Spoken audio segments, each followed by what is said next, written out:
Scentland, the land of scent. Yes, hello and welcome, it's Chris back with yet another fragrance review. And first, to start with a personal note, I got my first COVID vaccine today, so that's good news, I guess. And now on to the fragrance review, and it's gonna be a continuation of something that I started. I did a while ago a review on 5 fragrances released in the past 5 years, 5 designer fragrances for men that I thought are outstanding and present a great value and individuality, okay? And when I did that, afterwards I got a lot of requests to do more of that, to look into those past years a bit more and try to suggest more such hidden gems, okay? So that's the aim of this review again, and let's start.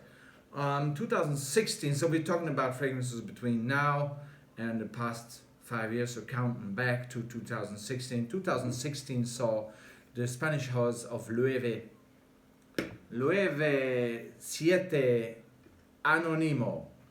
Okay, this came out I think in 2017, if I'm not 2016, I think it was. So it just fits into the time frame, right? But it's a very nice individual incense, spicy fragrance. A take on incense that is, I think, very, as I say again, very high quality, very individual, and very interesting, and not your usual, Zagorsk or Avignon. There's tremendous amounts of great instance fragrances out there, but they're very well known and often referred to and used. Yet, Loewe Siete Anónimo is a fragrance that is more kind of hidden. It has, as far as I can see today, a slightly different appearance. They somehow adjusted their bottles at this stage and into a new shape. Nevertheless, Loewe Siete Anónimo is a great fragrance if you want something sort of mysterious, spicy, incensey, yet at the same time still somehow fresh and uplifting, okay? Great choice. And great quality, definitely. Let's travel ahead in time. German house. No, let's go first to Italia. Biagiotti. I think 2017 was the year, and we all know Laura Biagiotti.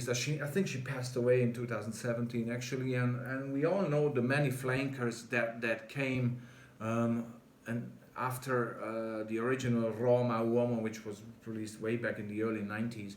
There's many flankers of that. And this came, Roma, Uomo, Cedro, came out in 2017. And I think some Roma, Uomo flankers are good. Some are not so good. So there's a bit of lack of consistency of individuality. While the quality is always there, I think, with Biagiotti. This one stands out to me, and I reviewed this separately, just like I did Anónimo as well.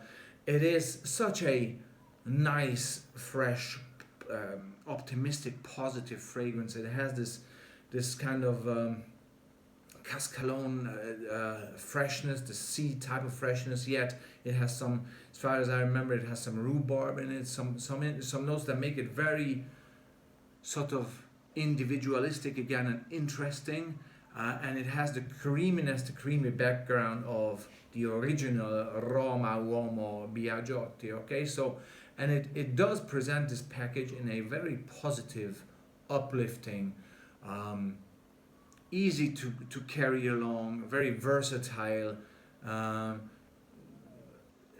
It's safe, but in a way that has personality, okay? I really like this. I've seen on Fragrantica somewhere bashing this again for being synthetic. I will never understand that, because most of the things that we use are actually synthetic. You don't tell me that you put you put a lot of bio oils on yourself that you harvest in your gardens and all that, or you're buying the marketing shit that most of the niche are telling you that how natural that is. Don't buy everything, and don't think that everything you're being fed as natural is actually natural. That's just my opinion. That you've got to be careful there. Okay, so bashing this as synthetic is totally it's kind of useless. It's a useless comment because of course it's synthetic. Like it didn't come from a bloody tree. Okay, so Roma Uomo. I think actually it smells very natural. Okay, so I've seen some remarks that it has a synthetic touch. I don't find it at all. I think it's charming. I think it's natural smelling. I think it has a great Italian charm. So it's definitely one of the greatest releases of the past 5 years. Now Germany, another synthetic smelling fragrance. Okay, Michalsky, Berlin. Michael Michalsky, great German young new generation designer. Well, not that young also anymore, but still a new generation compared to Karl Lagerfeld anyway, or Joop or Jill Sander. Okay, so Michalsky, Berlin style for men. Okay, this is very interesting because this is extremely modern smelling, very modern smelling. Like this smells like, it's very upbeat. It's very urban. It's very refreshing, fruity with a tremendously nice tobacco note in the back, sitting in the background. Okay, again, it smells synthetic, right? Which I love because it's a great smell. So. This is so young at heart. This fragrance, it bursts with energy, and it's just really uplifting and fresh, energetic, with a great depth to it that is mostly provided by the tobacco and some patchouli and some dirtiness. There's a twist to the freshness that we have on the top. It's great fragrance. Michalsky for Men style from the year of, I think it was 2017, maybe if I'm not mistaken, okay? Or maybe 18. Gotta check it out. Anyway, it's well within the past 5 years. Then, another absolutely brilliant fragrance. I mean, come on, and this again, just like Michalsky, this is a sort of drugstore type of fragrance, okay? And it's extremely cheap, okay? Probably actually Anónimo is the only expensive fragrance in this lineup. The rest is all very inexpensive. I don't like the word cheap, so let's use the word inexpensive. Another inexpensive fragrance, straight from the brand of Straight, okay, in cooperation with Giannis Antetokounmpo, the world-class basketball player of Greek descent, but obviously playing in the US. Straight Ahead. This has a tremendously refreshing sage note in there that is it's just out of the shower locker room type of scenario, but in an incredibly individualistic way with an absolutely outstanding performance. I've done a review on this one as well. It's so beautiful. And it smells very urban as well to me. It smells like really like walking down the streets in New York, but not the fancy New York. Rather, I don't know, somewhere cool, somewhere Brooklyn. Okay, so this fragrance with its straightforward sage freshness, and it's fairly linear, but it's just a head turner as well. Extremely sexy, I think, and again, perfect price versus quality ratio there. Straight Ahead, Giannis Antetokounmpo. Okay, and last but not least, released last year, I think. Was it last year or already this year?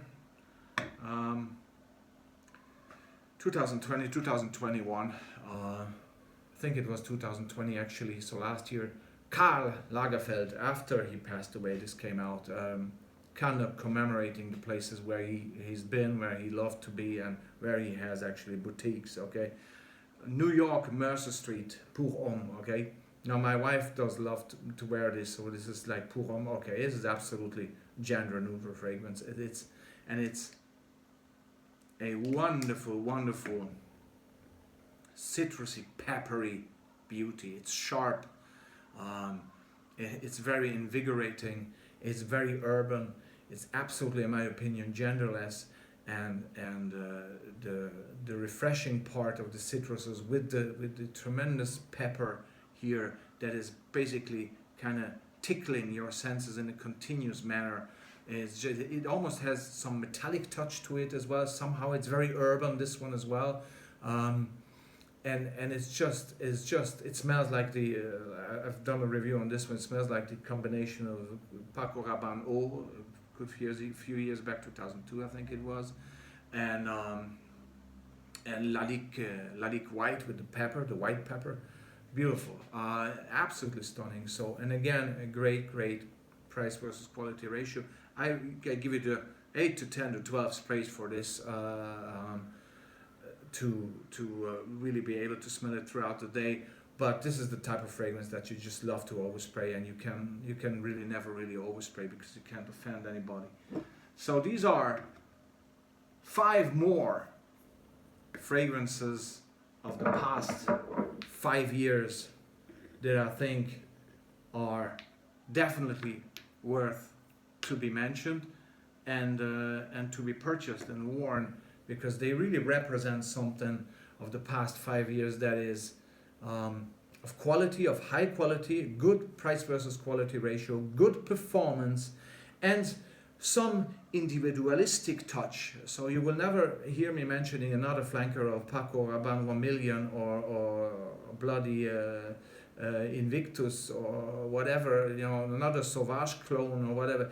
I'm not about this. I'm trying to pick those 5 or another 5, maybe there'll be a next edition, fragrances that of the past 5 years that are not very often mentioned, yet they have something to offer and are definitely worth to have a look at. Okay, so thanks very much. That was Chris with 5 outstanding fragrances from the past 5 years. Thank you very much, and see you soon for yet another review. Bye bye.